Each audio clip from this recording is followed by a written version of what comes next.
Hello.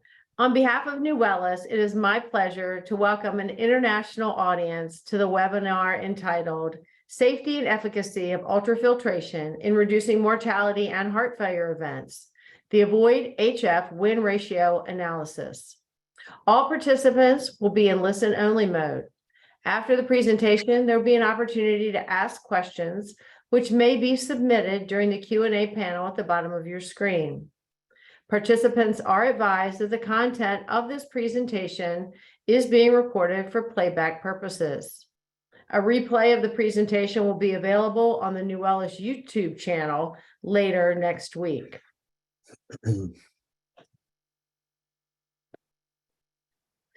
New Wellness is honored to host this educational webinar with an esteemed panel of internationally renowned physician experts who will provide valuable real-world science on treating fluid overload in heart failure patients. The data that they're going to be discussing was recently presented at the Heart Failure Society of America meeting. First, we have Dr. Sean Penny, who is the co-director of the Heart and Vascular Center at the University of Chicago College of Medicine. He also serves as the director of the Advanced Heart Failure, Transplant, and Mechanical Circulatory Support Program. He is a leader in heart failure and specializes in cardiac transplantation, valvular, and structural heart disease. Dr. Penny received his undergraduate and medical degrees from Georgetown University in Washington, D.C. As a renowned international expert, he has led both National Institutes of Health and industry-sponsored research trials in the areas of heart failure, cardiac transplantation, and mechanical circulatory support to improve the care to patients. He's published countless peer-reviewed articles and lectured extensively worldwide in the field and serves on multiple editorial boards as a peer reviewer. He is joined today by Dr. Maria DeVita. Dr. DeVita is the chief of the Division of Nephrology Department of Medicine at the Lenox Hill Hospital in New York City. She is the training program director for nephrology within the Department of Medicine and a clinical professor of medicine at the Zucker Hofstra Northwell School of Medicine. Dr. DeVita also received her undergraduate and medical degrees from Georgetown University. She is recognized as an international authority in adult nephrology and hypertension. She's an active clinical researcher with a focus on topics including glomerular disease, acute and chronic renal failure, dialysis, hypertension, and fluid management. She has authored and co-authored countless peer-reviewed clinical papers and serves on the editorial board as a peer reviewer for multiple scientific journals. Both speakers are not only dedicated to their patients, but are also invested in the next generation of physicians. They mentor medical students, residents, and fellows, acting as an invaluable resource as they move them through their medical careers. My name is Dr. Linda Hart, and I will serve as the moderator for today's webinar. I am an acute care nurse practitioner with research and clinical expertise in the areas of critical care and heart failure. I serve as the clinical education manager for New Wellness. Thank you to our esteemed panel for sharing your important research and expertise with the audience. These are our forward-looking statements and the indications for the Aquadex SmartFlow. Here's our disclosure slide for the speakers. And with that, I would like to turn it over to Dr. DeVita. Thank you, Linda, for that wonderful introduction. And hello to everyone who's watching this. I'd like to outline the problem, which we're probably pretty well versed in right now, but 90% of heart failure hospitalizations are due to congestion and fluid overload. More than 40% of fluid overload patients may experience diuretic resistance and risk for rehospitalization, ER visits, or death within 60 days. So basically, we have an unresolved problem in terms of decongesting people, and this leads to poor outcomes. Can I have the next slide, please? I'm sure many of you have seen this depiction before, but basically it's cardiorenal syndrome with the decompensated heart failure at the top and deterioration in renal hemodynamics at the bottom. If you sort of go clockwise around, you can, as you have decompensated heart failure, you're going to have neurohormonal activation. That's the renin, angiotensin, aldosterone system, which will then impact on renal perfusion and renal hemodynamics. Then that can subsequently exacerbate volume overload, which then will start the vicious cycle of of worsening decompensation of the heart failure. You can also just go from straight decompensated heart failure straight through down to deterioration in renal function in terms of increased atrial pressure, worsening venous congestion, and now increased venous pressure in the renal vein, which is a newer area of research. And now if you look at direct your attention to the red words, which are ultrafiltration, and we can attack this volume overload when you are diuretic resistant, or maybe even before you're diuretic resistant, to introduce ultrafiltration, which we'll discuss further.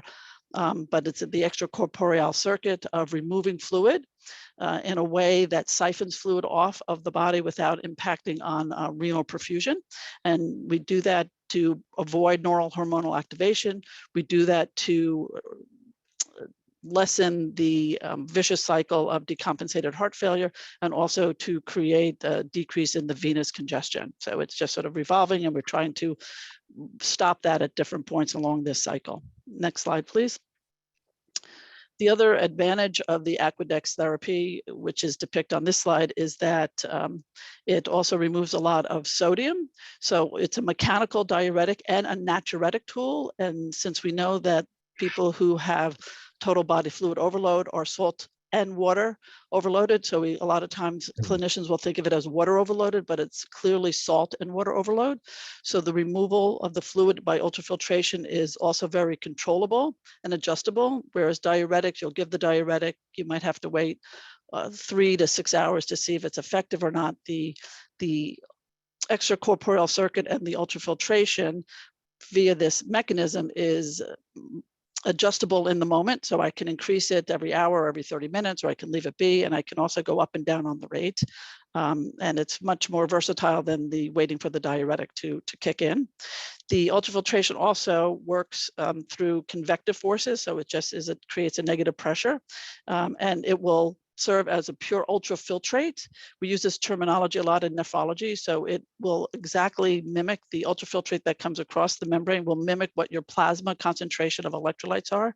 So it will thereby remove a lot more sodium per liter compared to the diuretic. If you look at the figure on the right-hand side of the figure, you have the sodium removal on the left side, y-axis, and on the x-axis, you have the different means of decongestion. And if you focus on the third bullet at the diuretics, you'll lose probably between 45 and 75 milliequivalents of sodium per liter with diuretics, but the ultrafiltration, since it's a pure ultrafiltrate, will remove about 130 to 140 milliequivalents per liter. So you really are decongesting the patient more efficiently. And that's sort of the point of this slide. And then the next slide, the data. And Dr. Pinney will take over from here. Thank you very much, Dr. DeVita. So happy to walk through some data.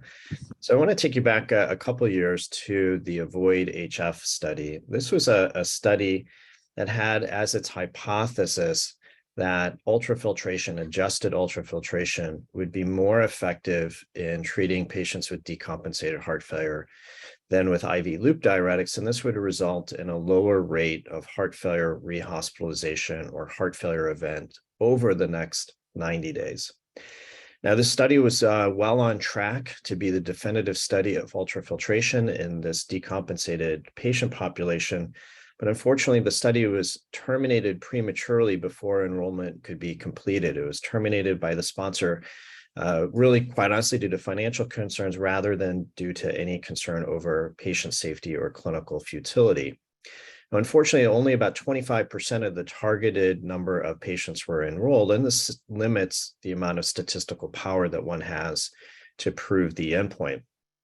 Nonetheless, there was some very, very strong signals that ultrafiltration was doing a very good job compared to loop diuretics. And when one looked at the primary endpoint, it was shown that those patients treated with ultrafiltration had a longer time to first heart failure event than those treated with loop diuretics. So in the ultrafiltration arm, the time for heart failure event was about 62 days, so 2 months, as compared to those patients treated with loop diuretics, which was just over 30 days or just over a month. Now, there were also several several secondary endpoints that were explored, many of which, if not all of which, did reach statistical significance. There was a greater amount of fluid removed, and there was a greater amount of net fluid loss associated with ultrafiltration. This then resulted, we think, in fewer patients needing rehospitalization for heart failure, fewer days spent in hospital due to those heart failure rehospitalizations, and lower rehospitalization rates for a cardiovascular event. Next slide. So over the last few years, there has been a relatively newer statistical analysis that has allowed clinical trialists to overcome some of the limitations of sample size. And the win ratio, or the Finkelstein-Schoenfeld win ratio, is a statistical method that overcomes some of these limitations of a small sample size, while still preserving hierarchical ranking of a composite endpoint. So one way to think about it is this is a newer way of addressing a composite endpoint. So patients in the treatment arms are formed into matched pairs, and it's important that those pairs be matched on similar baseline characteristics. And then each matched pair goes through the various components of the composite endpoint and are compared to see which one is the winner and which one is the loser. So for each matched pair, if there's clearly a treatment benefit in one person, they're declared the winner. If there is neither a winner nor a loser, that pair is considered a tie, and they don't factor into the final win ratio. And the way that we calculate a win ratio is simply by taking the number of wins divided by the number of losses, and that gives you the win ratio. So for example, if you had a win ratio of 1.5, how we interpret that is that means that there were 50% more wins for a given treatment arm. Next slide.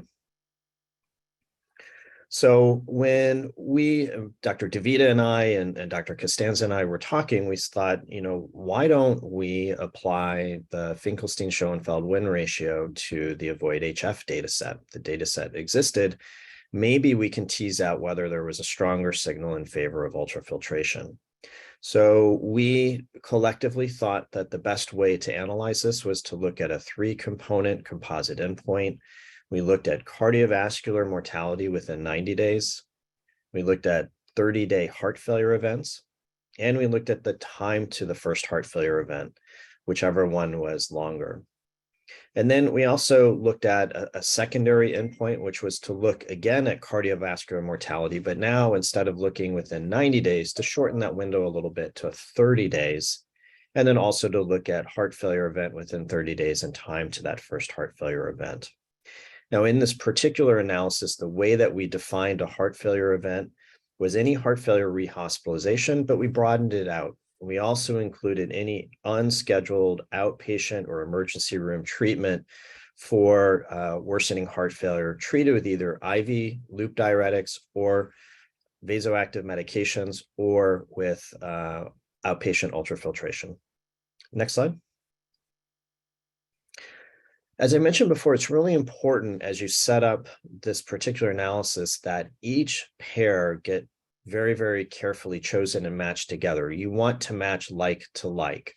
So in our own particular analysis, we want to make sure that anyone that was assigned to the ultrafiltration arm was matched with a candidate on the corresponding loop diuretic arm that matched their baseline characteristics, so it'd be a fair comparison. So the way we did that was we first looked at renal function. We know how important it is to look at renal function as a risk stratifier in heart failure.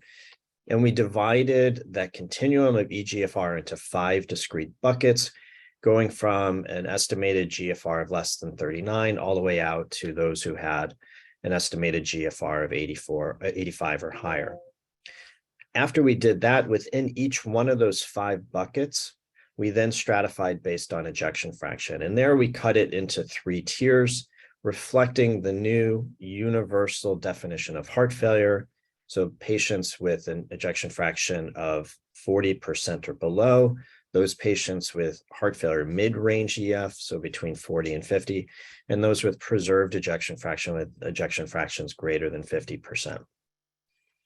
So each match pair then went through the primary composite endpoints, beginning with the one that I think we would all agree is clinically most important, which is cardiovascular mortality within 90 days.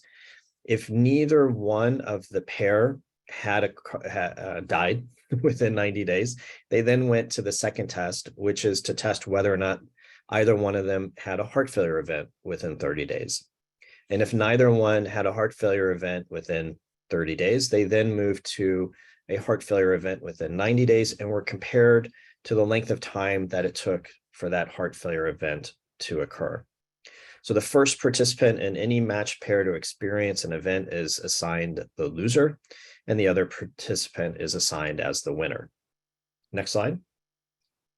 So how did we do this? So we had 221 patients who were enrolled and randomized in AVOID-HF. There were 110 in the aquapheresis arm, 111 in the IV loop diuretic arm.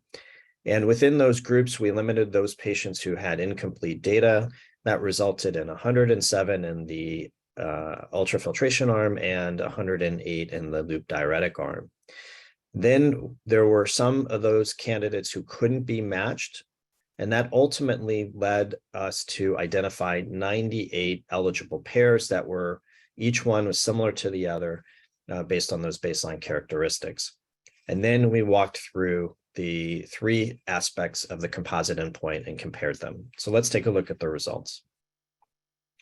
So using that hierarchical combined endpoint of cardiovascular mortality within 90 days, heart failure event within 30 days, and time to heart failure event within 90 days, we found a win ratio of 1.81 in favor of aquapheresis.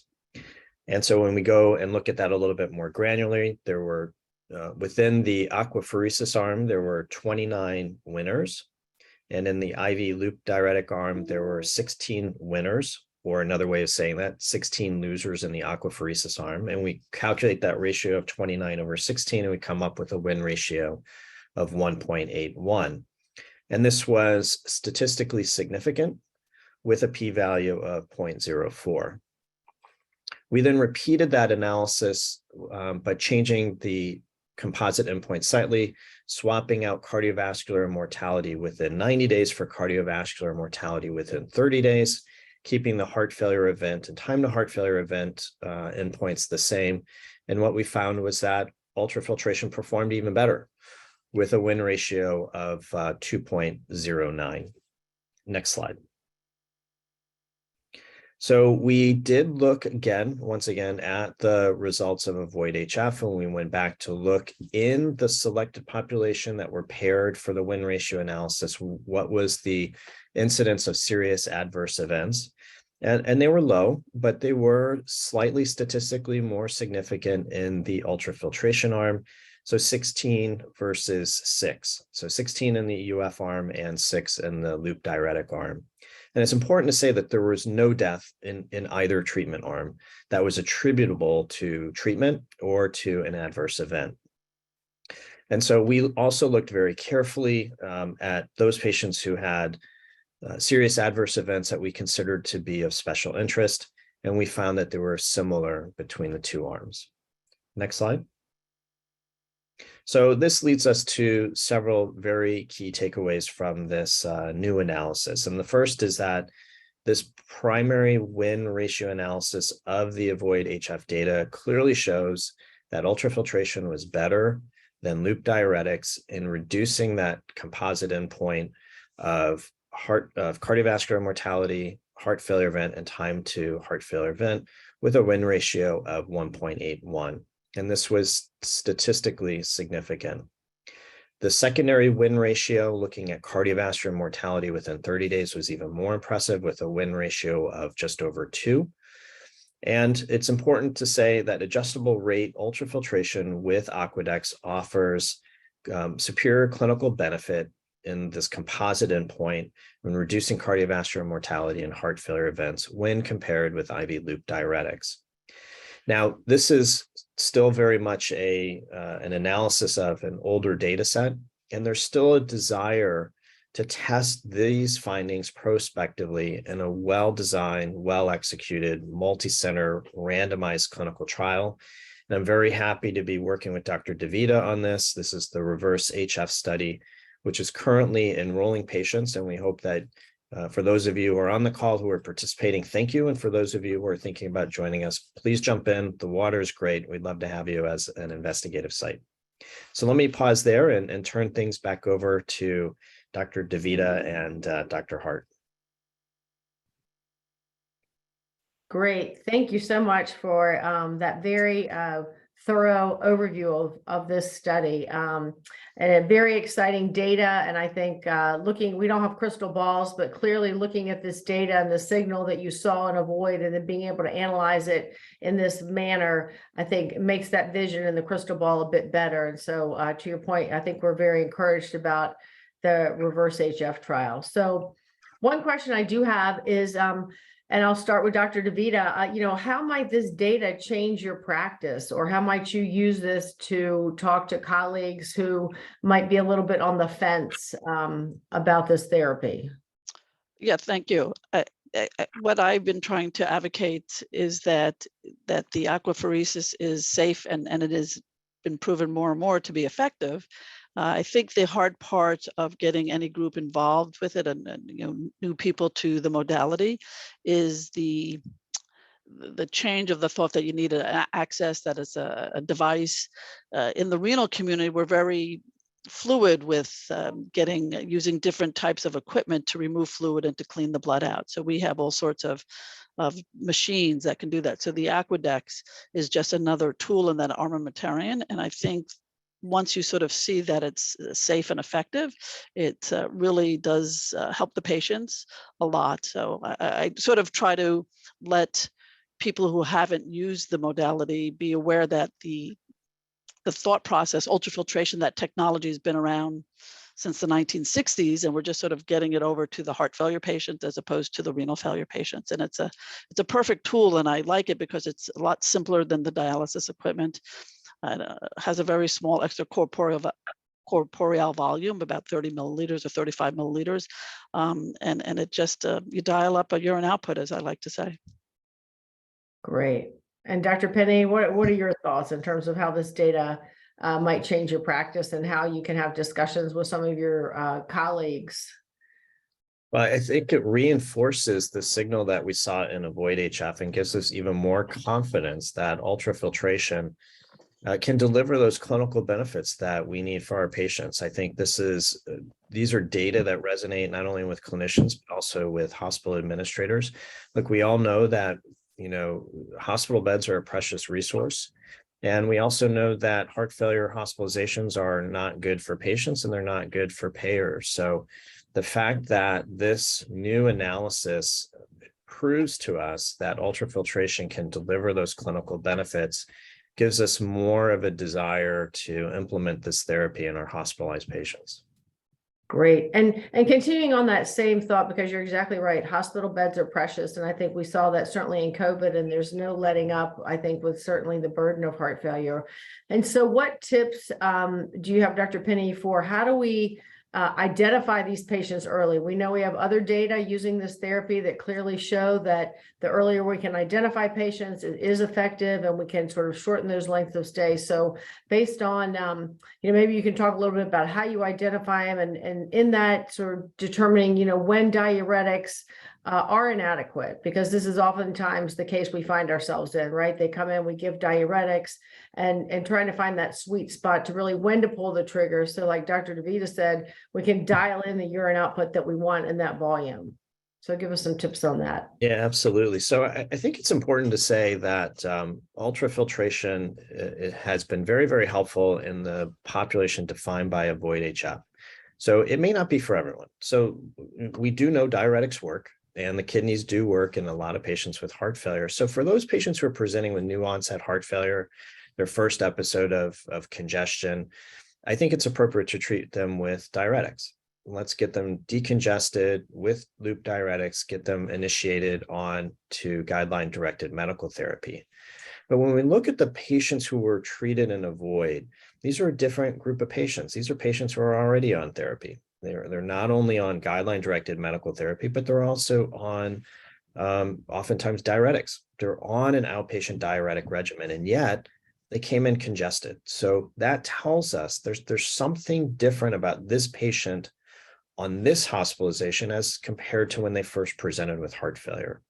And so we need to treat those patients a little bit differently. We need a therapy that is going to, as Dr. DeVita pointed out, more completely decongest the patients, more reliably decongest the patients, and more importantly, remove extra sodium so that they are less likely to experience decompensation in the future. So the patients that I'm looking for are those patients who are established heart failure patients, regardless of ejection fraction. We also saw this in our win ratio analysis. We looked at 3 different categories: heart failure reduced EF, mildly reduced EF, preserved EF. So I'm naive about why they have heart failure, but I think patients who are on guideline-directed medical therapy, who are on diuretics, who come into the hospital congested, I would think about starting ultrafiltration early. And in fact, in our clinical trial in Reverse HF, that's exactly how we wrote it. We want to get these patients started on ultrafiltration as quickly as possible. I'd like to just add to that, Dr. Penny, in that I think one of the reasons that keep repeating itself is that people are under diuresed, and that could be due to some non-responsiveness to the diuretic, but just as importantly, it's related to electrolyte perturbations and worsening B1 and creatinine. And to repeat myself, the ultrafiltrate is a pure ultrafiltrate, so you're not going to get any big changes. So there'll be no significant changes in your potassium, your sodium, your bicarbonate, your B1, or your creatinine.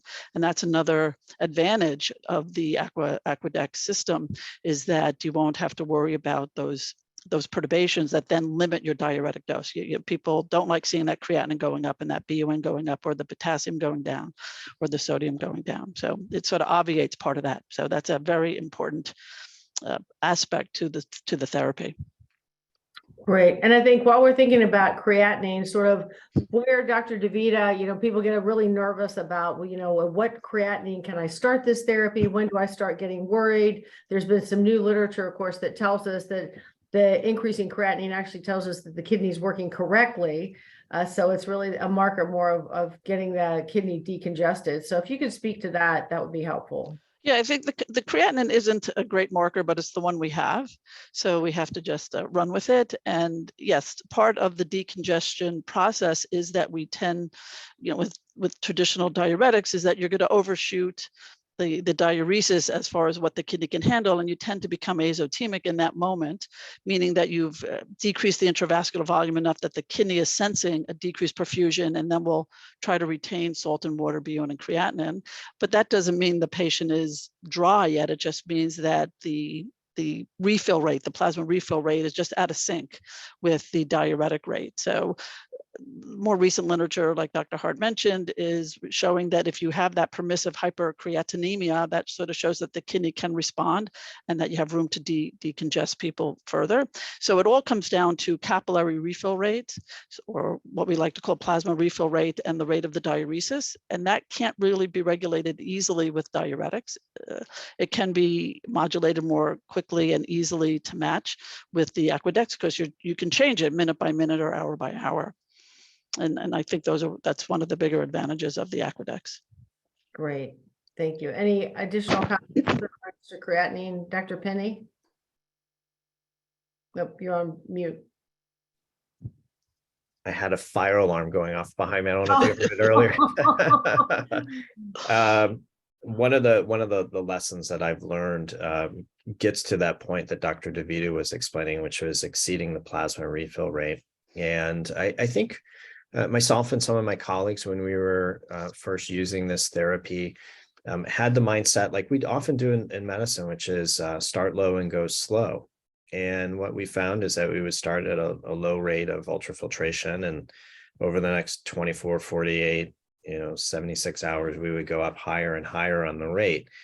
In reality, we probably should have done it the other way around, which is start at a higher rate. Doesn't have to be the highest rate, but start at a higher rate. And then as the patient begins to decongest over the next day or two, then start to slow the rate down so that you don't exceed that plasma refill rate. And to help us with that, we have the inline crit monitor, which allows us to do that in a much more analytical way, much more objective way, takes a lot of the guesswork out of it, takes some of the art out of it, and makes it more into a science. So I think that's the critical thing. If you can avoid exceeding the plasma refill rate, then you should be able to avoid those coincident increases in BUN and creatinine. And in fact, that's exactly what we've done with Dr. DeVita's help in designing a protocol to advise clinicians, to advise trialists how to adjust the ultrafiltration rate to avoid that exceeding the plasma refill rate. Fantastic. And that brings a question. There was some conversation going on in the chat with regards to giving concomitant diuretics while also doing ultrafiltration. So I'd be interested to get your all's thoughts on that. And maybe we should start with Dr. DeVita. Yeah, so I am not a proponent of diuretics while you are using the Aquadex machine, because you want to be sure that you're maintaining renal perfusion. You can easily overdiurese somebody if you give the diuretic and the Aquadex. So great, my net negative is like 400 milliliters an hour, 300 with the Aquadex and 100 of the urine. But is that artificial urine then making the kidney too ischemic, so that if I give somebody a diuretic, they will generally urinate, whether they're dry or not. They might not urinate quite as much. So you can mask the drop in plasma refill rate as it manifests in the renal perfusion. So you want to keep an eye on the urine output. I'm a big proponent of following the urine output. I'd like to keep it above 50 milliliters per minute. And that shows that the kidney is not sensing any diminution in the intravascular volume and the renal perfusion. As soon as you give a diuretic, you sort of lose that advantage, and you could potentially cause intrinsic renal dysfunction. And there's no point to it. You can, whatever you're making up with the urine output with the diuretic, you can increase the UF rate. You can go from 50 milliliters an hour up to 500. So why do I need that extra 50 or 100 from the urine part with the diuretic? So, and the other part is that you want to maybe give the patient a diuretic holiday. There's been some data on that. If they have a little bit of break, maybe they won't be as diuretic resistant. So there's really no advantage to doing both. Great. Any additional comments, Dr. Penny? I'm not as eloquent as that. I'm just going to say it's belt and suspenders. There's no reason to do both. So There you go. Ditch it. Just do ultrafiltration, avoid the diuretics and the harm that comes with it. Great. Well, then, Dr. Penny, you had talked about the inline crit monitor that also has the SpO2, which is a cardiac output surrogate. So maybe talk a little bit about how you all are using that clinically, and then also we can talk a little bit about the protocol for the reverse trial that's giving clinicians some guidance and how to incorporate that into therapy. Well, as I mentioned before, I'm pretty simple-minded. So the way I think about the inline hematocrit monitor is that as you are removing more extracellular volume and as you remove more plasma volume, the red cells aren't going to leave the circulation. They're going to stay there. So if they're basically swimming in less plasma, then the hematocrit is going to go up. And, we can track this with the inline crit monitor. And when we see it begin to approach a threshold, we know that the blood is beginning to get too concentrated. And that is telling us that we are beginning to pull more fluid than the body can replenish. And that's essentially what we mean by exceeding that plasma refill rate. So very simply, I look at it when the hematocrit rises to a threshold, I know I need to slow down the ultrafiltration rate. Great. Anything additional, Dr. DeVita? Yeah, no, that's sort of it. Again, this technology has been around for many, many years. We used to use it in the dialysis population, and you can sort of follow a trend on it. For the dialysis patients, you can follow the trend over many dialysis treatments for the chronic ESRD patients, and you sort of, everybody has a certain slope to their delta hematocrit, if you will. And if you exceed that, they're going to drop their pressure or cramp. And if they don't change that much at all, that means they're really wet. And maybe you should increase the UF rate. So it's been a useful tool. You can use it two different ways. One is just to follow the delta of the hematocrit, the slope of the change. And the other way is to just pause the machine for 15 minutes, 5 to 10 minutes, and upwards of 15 minutes, and see how the hematocrit changes. So if the hematocrit it's 35 and then it drops after a few minutes, that means you've had plasma refill. So you can follow the slope of the delta, or you can just see how it changes if you pause the machine every several hours.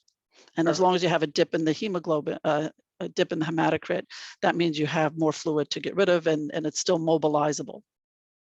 Great, excellent, great pearls on both accounts. So shifting gears a little bit, we think obviously as clinicians, the data and your all's experience, this is great therapy. But sometimes when you're bringing therapies like this into the hospital, nursing can be a challenge because it is a machine, and there may be some concern around that. So talk a little bit about, and I'll start with you, Dr. Penny, just in terms of how for nursing, from a nursing perspective, what you've observed with nurses that use this therapy in terms of the ease of technology and what the patient can still continue to do. Yeah, so as you know, I've worked in two systems. In the first system, ultrafiltration has been in use for, I think it's been almost 20 years now. And so all of the nurses who have come into that particular unit or particular floor are introduced to the technology.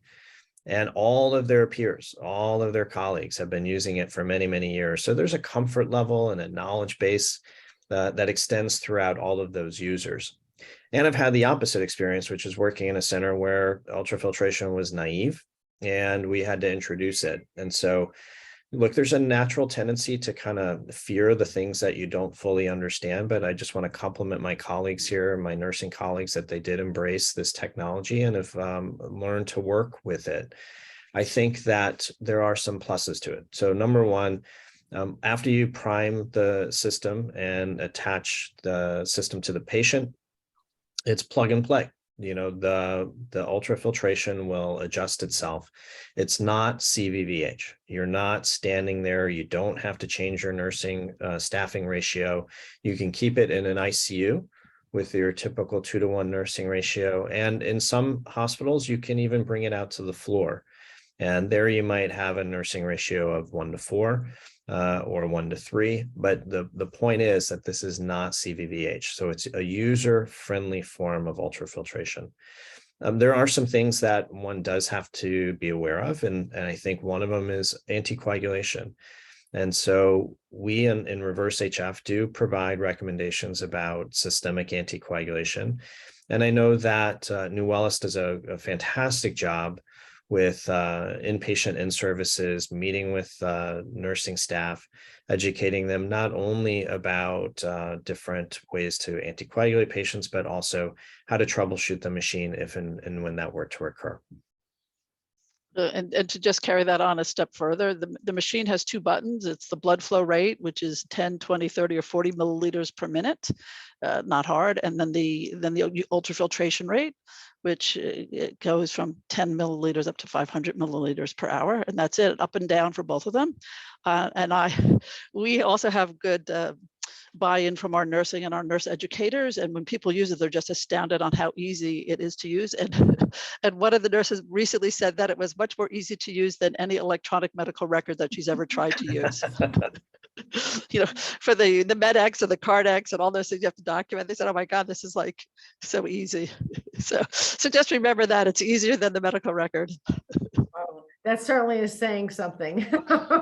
I know, it's like bad for medical records, but exactly. But that's the state of medicine in 2022, 23. Exactly.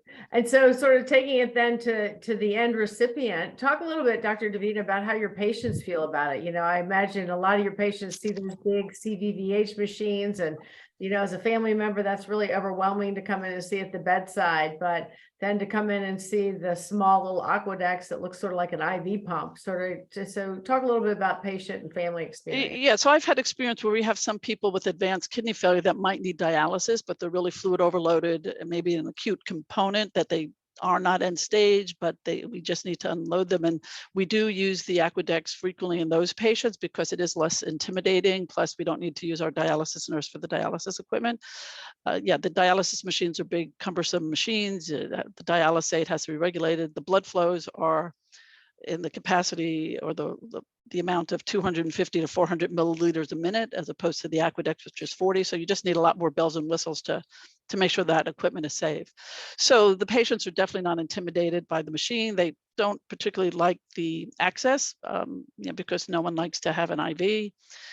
I would say that people that do the treatment are already frustrated with the fact that they have the heart failure, have several hospitalizations, maybe multiple hospitalizations due to decompensation, and have been very willing to go on to the next step to decongest them better, to get them more dry, so to speak. I always use the analogy that the patient is a wet towel and we can only wring it out so much, but with the Aquadex, you can wring it out a little bit more.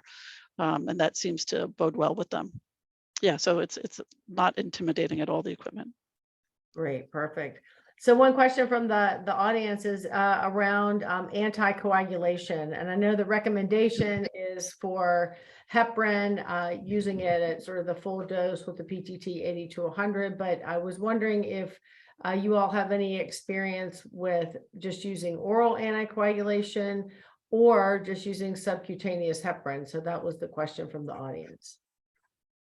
It's a very good question. In terms of alternative forms of anticoagulation other than IV heparin, yes, I have used subcutaneous heparin. And so, that low molecular weight heparin should provide coverage for 24 hours. I can't say I can recall off the top of my head what the outcomes were, but I don't remember anything untoward. And I think you bring up a really good point, which is that with the use of the DOACs, there's going to be, with a widespread use of DOACs, there are going to be more patients who are on these medications. And I'm not sure if I know what the risk of clotting the filter is with the use of a DOAC alone. I think if I were faced with that, I would probably still run some heparin through the filter to prevent clotting in that microenvironment where you have, blood contacting with those mechanical areas. But I don't know. I'll turn that over to Dr. DeVita. I suspect that she's had more experience with this, not only for ultrafiltration, but maybe also with hemodialysis. Yeah, so it's an uncharted area, just right off the bat. I would say that any extracorporeal circuit wants to clot. Blood does not like being outside the body. So where's the sweet spot, I think, is still different. Not still is, but it is different among different patients. Somebody who already has some sort of coagulopathy, maybe has a low platelet count, maybe has some degree of renal insufficiency where their platelets aren't as functional, you might not have to worry so much about them clotting that extracorporeal circuit. We tend to still use the heparin, like Dr. Pinney was saying. However, sometimes when we're worried that they might be bleeding or have the potential to bleed because some other part of their medical history, we have done the Aquadex or even dialysis, but the aquapheresis with no anticoagulation, and we sort of have pretty good results. If we can run it and we can get our goal, great. If they end up clotting the circuit, then we'll say, okay, that didn't work, but we've gotten away with no heparin at all. I think once you're on the DOACs, even in the outpatient dialysis setting, we tend to use less heparin, though we still use some because there are different degrees of anticoagulation. You have that extra potential with the extracorporeal circuit. I mean, it's just blood and plastic, so it's going to want to clot. So you have to sort of just make sure you don't let the whole system clot. Yeah, but I think, Sean, the audience and Dr. Pinney bring up an interesting thought in that this is a time of transition, and I'm probably in another 2 or 3 or 4 years, we'll probably have a different algorithm, which will involve not using systemic intravenous anticoagulation. Great. That's very, very helpful. And I think you both brought up a good point to the fact that the anticoagulation is for the life of the filter. So just understanding, of course, the patient safety first and foremost, right? And there are circumstances whereby patients cannot be fully, or you may not want to fully anticoagulate them. They can still run on the therapy, just with the understanding that you may not get that 72 hours life, out of the filter. So the patient can still get therapy, and I think effectively without being fully anticoagulated. So I think that that's good. One question that came up was looking at, as we're looking at developing programs, Dr. Penny came from a program that was well developed, now is in a newer program. Dr. DeVita, your program's pretty well developed, but the importance, if you could speak to the importance of getting the quality team involved. If the audience is listening saying, gosh, I'd really like to start this program, I'm a believer as a provider, we know it takes a village, what would your recommendation be in terms of getting the quality folks involved? I can take that first. I think you just need your nurse educators. The nurses definitely have to adopt it, and then our nurse educators have been very big advocates for new technologies in our renal world, even with our CVVH equipment, going way back.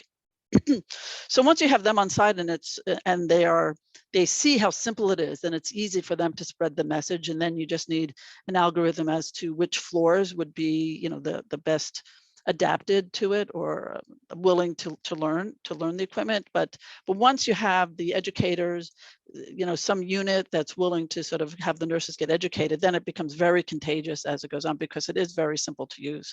I think you just need that core group of nurses that are willing to jump into it. I always sort of say that maybe you can start with nurses that had some experience in dialysis, and then they are so nonplussed by the whole situation. They go, what's the big deal? Because they're used to the more complicated equipment. So we have had a few nurses that were dialysis nurses that are now critical care nurses, and they're our biggest advocates on ease of use. But the nurse educators is where you have to start, and then just one floor, one unit. Great. Dr. Penny, anything to add to that? Just to reinforce what Dr. DeVita said, it's about putting the right team together, meeting not only with the nurse educator, but with the clinical nurse manager for the unit, as well as a lot of the frontline staff. I'll just throw one other thing in there. Don't forget to educate the night staff too. That's true. They always get overlooked. They don't get like the in-service luncheons, and they're the ones that are working through those long wee hours of the morning. But it's important to make sure that we recognize that medical care, particularly in ICU, is delivered 24/7. Not forget the nighttime nurses. Great. And I think, sort of going back to some of the other comments where we're talking about the burden of heart failure, we're talking about how precious these beds in the hospital are. We're talking about, the number of people that have heart failure, early identification being important. And so I think about back when I would practice, right, the patients would come in and they would be fairly volume overloaded. You would be able to give them some therapy for a few days, and they were suddenly feeling better, sitting in the magic bed, taking the magic medicines, eating the magic food, and of course wanted to go home, but oftentimes not totally decongested, to your point, Dr. DeVita, about the towel. So I'm wondering if you could speak, both of you, about the thoughts, transitioning this to an outpatient model, because we know that patients in the hospital don't do as well. We oftentimes can get them, I think, to a point where their functional status has improved somewhat, in the hospital, but yet we need to do more. And so thinking about as either a continuum of care model, or as a admission prevention type model, where we identify these patients in the office and then be able to do them in the outpatient setting. So I'm happy to go first. So I think there have been some examples of shifting that inpatient care, or care that we think of as being traditionally delivered on the inpatient side, and moving it to the outpatient side. So maybe the best example is intravenous loop diuretics. And there are, a number of heart failure clinics that are staffed so that if a person comes in and they're decompensated, you can treat them in the office with a dose of IV diuretic and be able to decongest them, and perhaps hold off an observation stay or even a heart failure hospitalization. Now, how one works ultrafiltration into that model, it should work. If it works for loop diuretics, it should also work for ultrafiltration. One could make the argument maybe it works even better with ultrafiltration. But I think that's a clinical area that requires a little bit more investigation. I know that there have been some centers in the Midwest that have begun this important work to try to test the efficacy of doing outpatient ultrafiltration and to see whether or not there's a signal that it's safe and effective, and whether or not it's worth spreading to other centers. So I would say that type of exploration is still in its nascency. I agree. It's definitely theoretically it makes sense. The other big thing I tell my patients is nothing comes out even. You don't eat and drink the same thing. You don't have the same hydration, and it's easy to sort of get out of sync. So the thought that you just need the same amount of diuretic day in and day out without any extra, more or a little bit less every now and then sort of doesn't make sense to me. I always think of it as uneven, if you will, and that's why you might need a little bit of extra IV diuretic, and then maybe for people who need a lot of IV diuretic where they're still not getting decongested enough, maybe the aquapheresis down the road as an outpatient will be a more efficient way to do it. I don't think we're quite there yet, but I could see that evolving to that, because the condition is they're always getting more wet, not less wet. Yes. Well, and I think the fact that there is some reimbursement around the outpatient indication is certainly attractive, as we look at, cost models and those sorts of things as well. So a last question before we wrap up is if you could each share a pearl or two about using this therapy to treat your patients, the sort of the one or two things that you would like people to take away from this webinar today. So I'll jump in first. So I'll go back to the pearl that I mentioned before, because I think it's really a critical one, which is, thinking about avoid exceeding the plasma refill rate, and do that by going a little bit faster when you first start off ultrafiltrating at a little bit higher rate, and then slowing it down after a couple days in the hospital, after patients are beginning to dry out. So do that rather than the other way around, which, as I mentioned before, is somewhat counterintuitive for us as very conservative clinicians. Yeah, and I guess I think that you should jump in and try and use the equipment. I think it's efficacious, it's safe. It's nice to control the situation when you can't control it with the diuretics. When I'm talking with students or residents, I say, we have pressors to dial a blood pressure, we have ventilators and supplemental oxygen to figure out, our PO2s, and now we have a device that will help us, decongest at a certain rate akin to dialing up a urine output. I think the plasma refill rate is critical for those people that are nervous, but it's easily monitored. And it's a device that it really can help decongest people, because we've sort of hit a brick wall here, and we really have to get to the next level. And this equipment, this device is the next level, I think. Okay, great. We do have another question that says, a quick comment on NNT or NNH for heart failure hospitalization. So number needed to treat or number needed to harm. That we haven't done with this particular analysis. If someone's really, really good at math, you can figure it out on the back of the envelope right now. But I don't know that number off the top of my head. I suspect it's probably going to be in the teens. Okay. I'm glad you answered that one. And I was like, oh, that's good. And then the other question was just the combination of SLED or CRRT and Aquadex. And I think, Dr. DeVita, that you had addressed that earlier, but if you want to just... Yeah. So, ultrafiltration, the Aquadex can be done with dialysis. You can do it with the hemodialysis machine. You can do it with the CVVH machine, and you can do isolated ultrafiltration. So the technology has been there. I think the advantage of the Aquadex is that it's much more versatile. Well, it's the ease of use is there because it's a smaller device and has a smaller extracorporeal volume. So you're not lugging this big heavy machine that has a lot of bells and whistles and a lot of utility to just a very simple device that just does one thing, and it's the one thing that needs to get done. But yeah, you could sort of bring your CVVH machine or your hemodialysis machine and do a SLED, or just do isolated ultrafiltration, we call that. You just hit the button, you don't have any dialysate running through the circuit.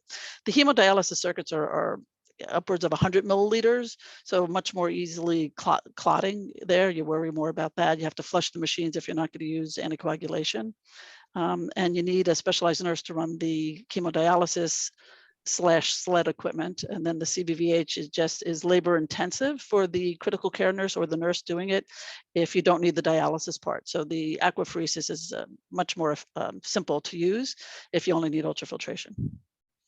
Perfect, perfect. Well, this has been just a fantastic conversation and presentation looking at the benefit of ultrafiltration, particularly on the composite endpoint of cardiovascular mortality and heart failure events. Now, this was presented as an abstract poster at HFSA. So what are the plans for publication?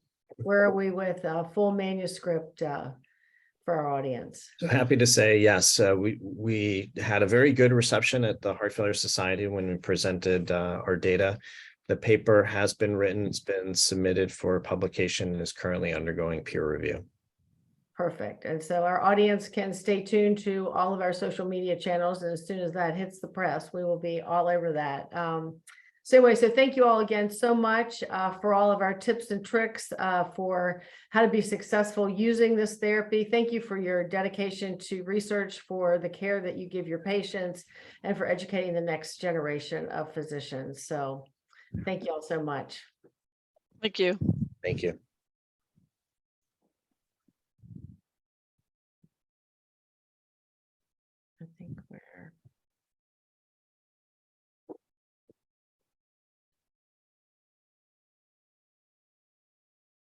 I think did they stop recording?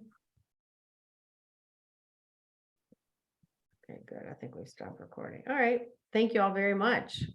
Yeah, thanks, Linda. That was great. A lot of fun. Yeah, it was fun. Thank you. Safe travels. Yeah, have a good Thank time. Are you presenting there or just vacation or? A little bit of both. I Good. have 3 talks to give and a couple research meetings, so all good stuff. Great. Great. We'll have Well, fun. definite safe travels. So thank you all always for your time, and we will be in touch. Sounds All right, great. great. All right, Bye, bye everyone. guys. Bye-bye. Bye-bye. Bye.